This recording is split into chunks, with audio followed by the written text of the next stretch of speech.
What can a great fighter achieve if they possess godlike speed? Roy Jones Jr. conquered multiple weight classes from middleweight all the way up to heavyweight. But speed is no guarantee, and if Jones didn't know what he was doing, the one awkwardly stumbling to the canvas would have been him. A well-timed hard punch has ended the night for many up-and-coming boxers trying to spam high-octane combos. Jones did use speed to break most of the rules of boxing. However, he did so in all the right ways. So here's exactly how Roy Jones Jr. used his cat-like reflexes to ensure he would never be forgotten. Once Jones got a clean hit, he could sneak in the exact same punch again before the opponent had time to close his guard. Usually boxers vary up their targets and punch selection to deal with the fact that their competitor will naturally try and plug the leaky hole in their defenses. But Jones was so fast that he didn't need to let a good opening go to waste, punishing the same defensive mistake multiple times before the opponent knew the first one had even hit. Getting power from these super tight punches is no easy task, but again, speed is one big component of power generation.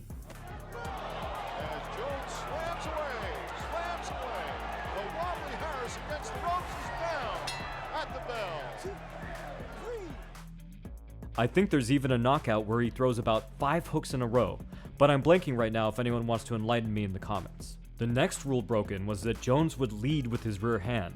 What's more, he would throw huge looping overhands. And he's breathing heavily at this point, and for all the punches he's thrown, a right hand stings Harris. Down he goes. Talk about dangerous. This not only squared him up and left him open, it was incredibly telegraphic. Normally, this blatant of an attack would result in harsh punishment, but Jones' rivals rarely saw it coming. Now, if Jones' only attribute had been speed, this would have gotten him knocked out, but Jones was a boxing genius. Notice how he actively looks for counters to evade and then adjusts accordingly.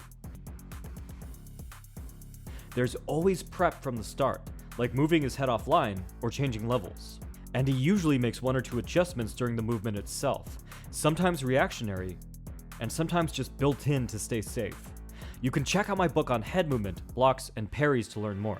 Now let's look at Jones' use of mind-bending footwork to overwhelm and confuse his competitors.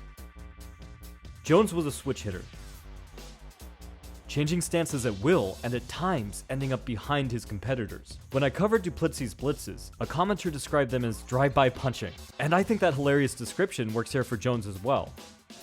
Round 2 action. IBF middleweight championship on the line. Thomas Tate in the white trunks with a black stripe, and he's down flat on his back. He would move past the center line to linear shift into southpaw, escaping any potential counters and forcing his opponents to turn. As Sun Tzu said, if you make for the enemy's weak points, you may retire and be safe from pursuit if your movements are more rapid than those of the enemy. Really rolls off the tongue. Jones would take this a step further, retreating off angle to force his opponent to turn. He would attack in the meantime from his new position. Without fast feet, these positions are near impossible to attain. In case you haven't noticed, Jones mostly kept his hands very low and relied on head movement and long guard tactics to stay safe. This comes with a lot of benefit, like clear line of sight and unpredictable punches because the angles are strange. However, without a few key defenses made possible by his inhuman speed, this kind of guard could never have worked. Like here, where Jones uses the turn of his head to just evade a punch. This lets him stay as close as possible, in range for a counter. This was a classic Ali tactic that Jones borrowed. Another one was to turn his spent punches into long blocks and forearm bars. Stopping counters, controlling position,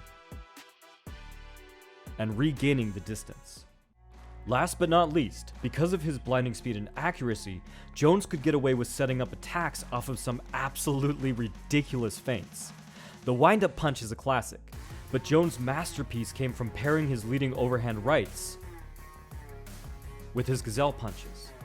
For both of them, he would flare his opposite arm to the side, meaning that the opponent saw both arms loading up and didn't know which power punch he was going to throw.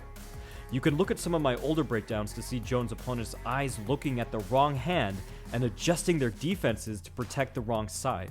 Now, Jones' most brilliant moment in the ring, in my opinion, came against James Toney when he used this same tactic as a taunt to goad Toney into opening up. And I highly recommend you check out my video on that fight to see two high-level masters duke it out.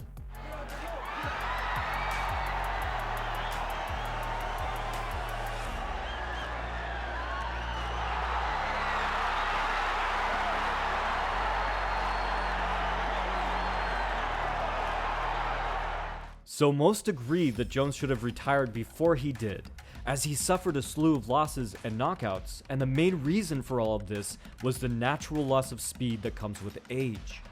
This confuses people because they don't understand how there could be such a rapid decline. But the thing is, there isn't. It's gradual, but the results show up all at once. This is because at the very highest level, fractions of an inch are the difference between setting up a counter or getting knocked out yourself. So even a 10% loss in speed meant that Jones' opponents could then close the distance and land their strikes. Jones never really adjusted his style as a pro, like Muhammad Ali, who came to rely more on conventional forms of defense like a high guard. Still, I personally believe these losses do absolutely nothing to tarnish Jones' legacy, and for me, he will always be on the list of the top 10 fighters to ever live. Roy, let's take a peek at the end of the fight here. You really landed a lunging left hook. It was kind of an interesting punch. Because I fooled him, I knew he was sending him at me, so he thought I wasn't set, and I just set him up with a nice, beautiful left hook. Sometimes I don't understand how I throw it so pretty. Look at him, just a sleeve. Look at that. Just a pretty. Come on, follow the champ. Ed Mustafa sending him at me. Come on, get him. Hold up, champ. He gave him what he want. Here it is. Bingo. See ya. Wouldn't want to be here tomorrow. From the Modern Martial Artist, this has been David Christian, wishing you happy training.